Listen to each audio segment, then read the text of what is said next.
ओगड़दानी, त्रिकालदर्शी, कैलाशी, अविनाशी, भगवान भूत भावन भूतेश्वर, मेरा त्रिकालदर्शी, कुबेर भंडारी, मेरा विश्वनाथ शंभु,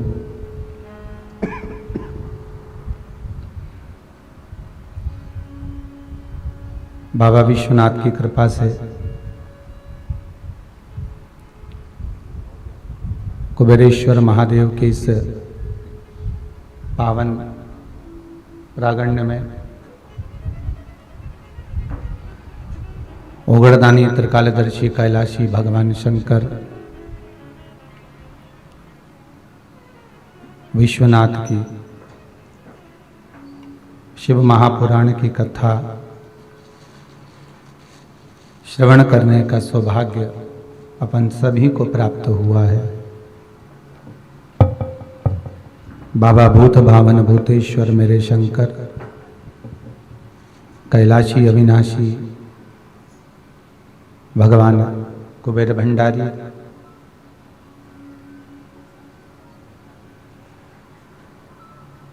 देश विदेश में विराजमान होकर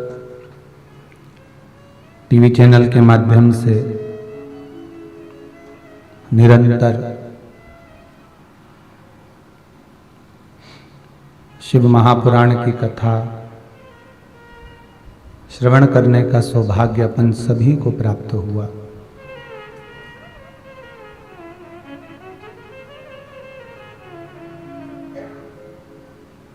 जो टीवी के सम्मुख में नहीं बैठ पाए कथा श्रवण करने के लिए, वह फेसबुक, यूट्यूब के माध्यम से इस पावन शंकर की कथा का रसतत्व ग्रहण कर रहा है। अभी तक अपन ने कई कथाओं का रसतत्व ग्रहण किया।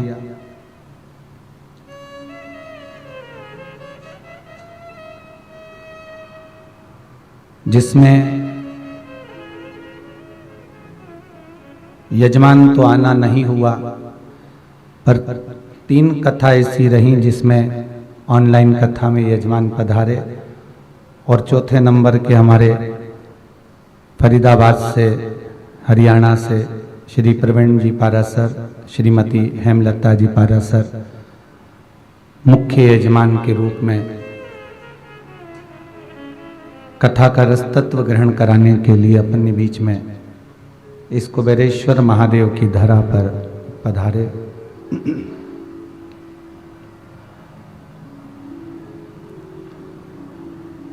पाराशर जी, आप चौथे नंबर के यजमान हैं जो यहाँ पधार कर कथा का रसतत्व ग्रहण करा रहे हैं। पूरे लॉकडाउन से लगातार शायद ही कुछ ही समय रहा हो, 2-4 दिन का गैप या 4 दिन 3 दिन का गैप, जिसमें कथा नहीं हुई हो, और सभी टीवी चैनलों के माध्यम से इस कथा का रसतत्व पूरी विश्व ने श्रवण किया। भगवान शंकर ओगड़दानी, त्रिकालदर्शी, कैलाशी, अविनाशी मेरा शिव,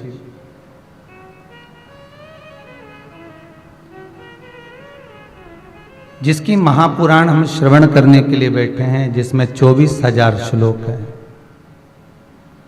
12 संहिता हैं।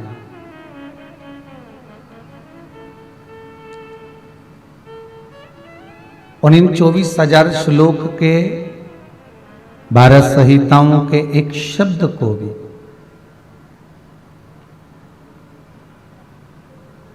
एक मात्र अक्षर को भी हम हमारी जिंदगी में अगर उतार लेते हैं तो हमारा जीवन अपने आप ही सार्थक हो जाता है।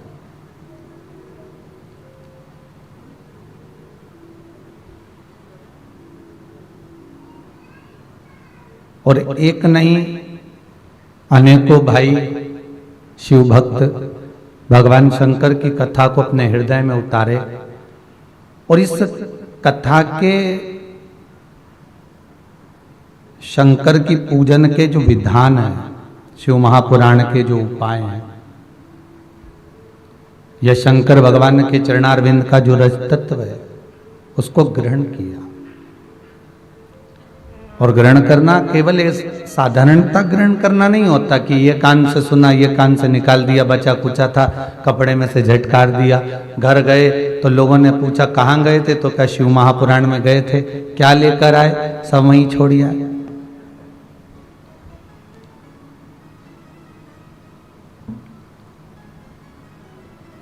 शिव महापुराण के अंतर्गत तो प्रसाद बांटने का भी विधान नहीं है हमारा। जैसे भागवत में प्रसाद की महत्वता नहीं है, केवल तुलसी दल वितरित किया जाए।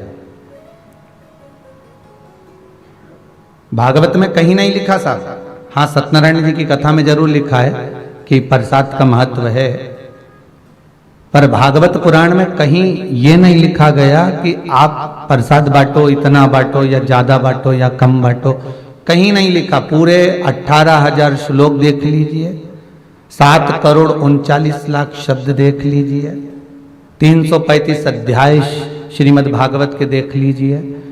एक भी अध्याय में, एक भी जगह पर, एक भी शब्द में कहीं ये नहीं लिख कर दिया कि आप प्रसाद का वितरण कीजिए।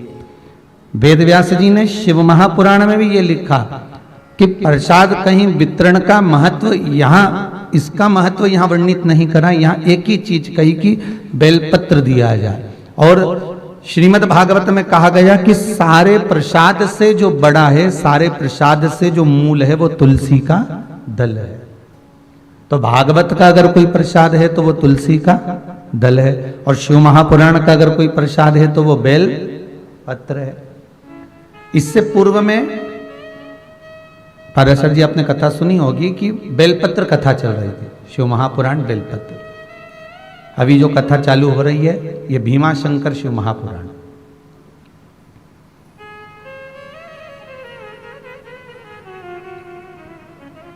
पता नहीं भीमाशंकर शिव महापुराण कैसे निकल गई है।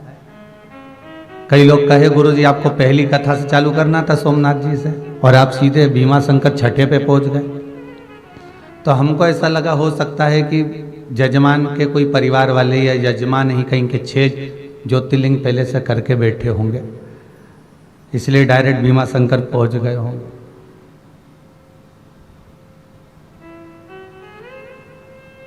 कहीं कहीं बाबा की कृपा भी होती है। बेलपत्र शिव महापुराण में कहा गया कि अगर कोई के प्राण छूट जाते हैं, मान लो किसी के प्राण अगर चले भी गए, तो शिव महापुराण की कथा कहती है, स्वयं स्कंद पुराण कहती है, स्वयं अग्नि पुराण कहती है, लिंग पुराण कहती है, नर्मदा पुराण कहती है कि अगर मान लो किसी के प्राण छूट भी गए, प्राण चले भी गए, तो वो जो जीवात्मा को लेकर जा रहे हैं राम नाम सत्य कहते हुए, और किसी वो जीवात्मा ने जिंदगी में कोई पुण्य करा ही नहीं, कोई सत्कर्म करा ही नहीं मान लो, पर उसने उस जीवात्मा को ले जाते अगर मान लो कहीं बेलपत्री का पेड़ मिल गया और उस बेलपत्री के पेड़ की छांव उस जीवात्मा पर पड़ जाती है, तो शिव महापुराण की कथा कहती है कि पापी से पापी जीव भी कैलाश अधिपति के धाम में पहुंच जाता। इतना भाव तत्व उस बेलपत्र के वृक्ष का है। थोड़ा सीटी दे रहा है उसको देख लो बात। बेलपत्री के वृक्ष का इतना महत्व है, उसकी महत्वता इतनी वर्णन करी गई। तो जरा विचार करिए कि शंकर भगवान के पास हमें जाने पर कितना सुख मिलेगा। मात्र बेलपत्री के वृक्ष के नीचे से कोई अर्थी ही निकल कर चली गई।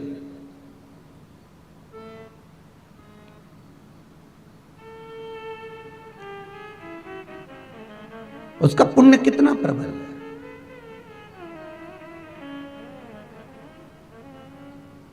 किसी ने एक पत्र लिखा था, यहां पत्र तो वाला नहीं लाए, लेटर आया है किसी का,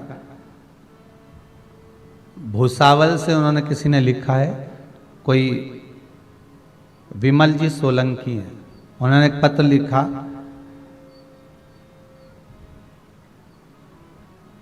कि हमारे गांव के पंडित जी हमसे कहते हैं कि जब तुलसी का दल अपन हाथ में लेते हैं तो साक्षात भगवान हरि, भगवान विष्णु हमारे हाथ में रहते हैं, हमारे हस्त कमल में रहते हैं, साक्षात भगवान विष्णु।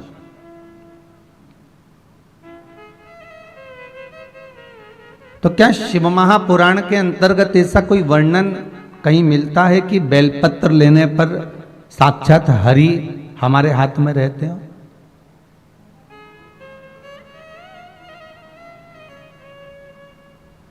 महाराज केवल एक ही पुराण की बात नहीं करेंगे, आप स्कंद पुराण को भी उठाइए और लिंग पुराण को भी उठाइए, नर्मदा पुराण को भी उठाइए, शिव महापुराण को भी उठाइए। ये सारी पुराणों में एक जैसी बात मिलेगी। और बेलपत्री के लिए जो वर्णन किया गया वो लिखा गया केवल बेलपत्री के अंतर्गत हस्तकमल पर रहने पर केवल श्री हरि ही नहीं, इस बेलपत्री के 3 पत्तों में ब्रह्मा, विष्णु और महेश हमारे हस्तकमल पर विराजमान होते हैं। और बेलपत्री की इन डंडियों को जो जोड़ा गया है, बेलपत्री की जो ये डंडियां जहां पर जुड़ी हुई हैं, उस स्थान पर तीनों देवियां ब्रह्माणी, लक्ष्मी और स्वयं सरस्वती, स्वयं पार्वती इन डंडियों के मध्य में जहां पर जुड़े हैं ये तीनों, वहां पर विराजमान हैं। और उसके बाद भी जो लंबी डंडी रह जाती है डाली से टूटी हुई, तो कहा उस डंडी में 33 कोटि देवता आकर विराजमान हो जाते हैं। यहां तक बेलपत्री में वर्णन किया गया। महाराज उस बेलपत्र की कोई साधारण सी महत्वता नहीं हो सकती। आपको पहले भी कहा, आज फिर कहते हैं, 11 वर्ष तक प्रतिदिन अगर कोई व्यक्ति एक बेलपत्र शंकर पर चढ़ी हुई प्रतिदिन खा ले, उसके मुख से निकली हुई वाणी कभी मिथ्या नहीं हो सकती। अच्छे से अच्छा जोगी, सन्यासी, तपस्वी, साधक, उपासक भी उसके आगे फीका हो जाता है, क्योंकि उसकी वाणी निष्फल हो ही नहीं सकती। जो उसने कह दिया तो वो पत्थर की रकील होगा। शंकर पर चढ़ी हुई एक बेलपत्र अगर प्रतिदिन बस 11 वर्ष तक खाना है, आप खाइए, पर नागा नहीं होना चाहिए, छूटना नहीं चाहिए। एक समय, एक नक्षत्र, अर्थात आप अगर सुबह 7 बजे खा रहे हो तो सुबह 7 बजे ही खाना होगा, 8 बजे खा रहे हो तो 8 बजे ही खाना होगा, पर एक दिन में एक बेलपत्र शंकर पर चढ़ी हुई प्रतिदिन खाना है, को बिना नागे 11 वर्ष।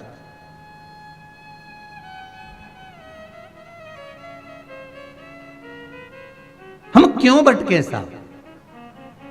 फिर निवेदन करूंगा, 6 शास्त्र, 4 वेद, 18 पुराण और कई उपनिषद इस भारत